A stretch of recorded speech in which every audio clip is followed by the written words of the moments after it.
Right, you're welcome back. You're still watching Question Time here on Channels Television. The chairman of the Governing Council of the National Human Rights Commission, Professor Odinkalu, is still our guest this week, and quite a lot has already been said before we went on a quick break.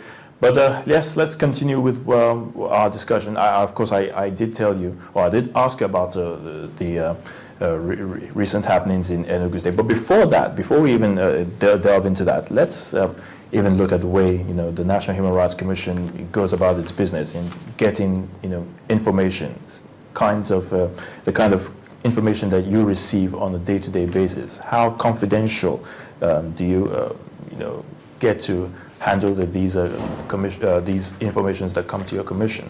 Well, you cannot conduct public affairs, every element of public affairs in the public domain. There are some things that naturally have to be dealt with on confidential basis.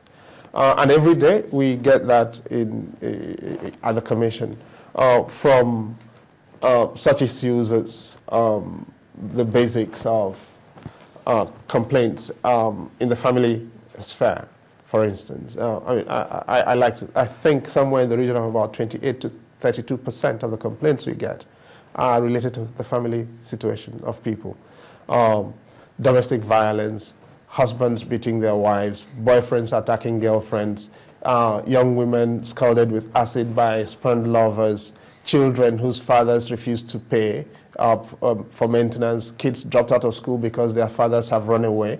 That's about nearly 1/3 of the complaints we get. And some of those things require a confidential disposition.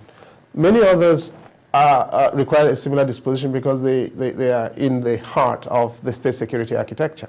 But at the end of the day, our responsibility is to the law that establishes the Commission and to the Nigerian people. And I think we've got to be fair and we've got to be forthright with Nigerians. The important thing is to always apply the rules fairly, firmly, with balance. And as I like to say, the Commission is not one of... There are only three things I know the Commission is not. One, it is not an opposition party. Two, it is not the Salvation Army. And three, it is not a public relations department for government. Now, once you eliminate those three things, every other thing is in the mix. Right, which brings me to the next question, the events in Enugu State between the governor and the First Lady. Perhaps you would like to tell us what actually is going on in that state, from what you talked about, cases that you get to handle quite regularly. What is so peculiar going on in Enugu State right now? The story is that there's a complainant and there's a respondent. There is nothing more interesting than that. We get complaints every day at the Commission.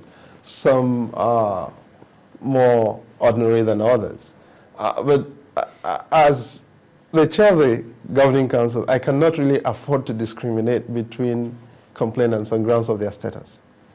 It's not the first incident in a domestic context or with an appearance of a domestic context that we are getting in the Commission. It's not going to be the last. Since then, as a matter of fact, on a day-to-day basis, and I can assure you, every day without exception, including